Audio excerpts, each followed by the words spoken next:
Ramogi TV, Nyando, Kisumu County. Luoro nitie ewi medruok mar lwenje ma kit chwech e kaunti ma Siaya ka weche mag timo here kind rowere mawuok e anyuola achiel bende nenore ka medore. Min od gavana ma Siaya Betty Murungi okwedo joma onyuando nyithindo matindo weche mag hera kohum ewi kwan rowere manyiri matur kod iye mohiu e kaunti no. Owacho ni en gima rach ni Siaya kaunti osenyuolo thuondi ma ichogo kendo jolony mathoth to midhiero mar iye mohiu kod lwenje ma kit chwech pod himo dongruok ahinya to ne wakeini.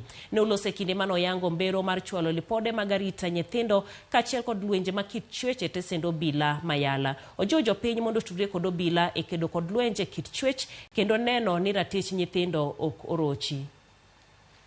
Of thousands of people sitting in such a big compound, and we are talking about SGBV and prevention and protection of the children and women in our communities.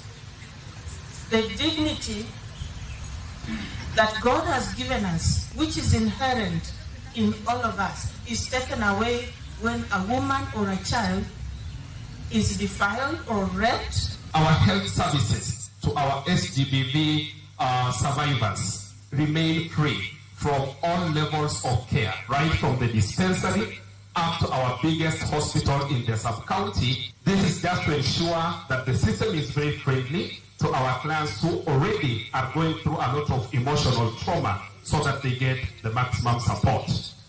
So the County of Heroes now is also leading very badly. We're nearly at the bottom in terms of teen pregnancies, in terms of sexual and gender-based violence. And the one thing that hasn't been mentioned, which I will mention because it was also on national television, we have a very high incidence of incest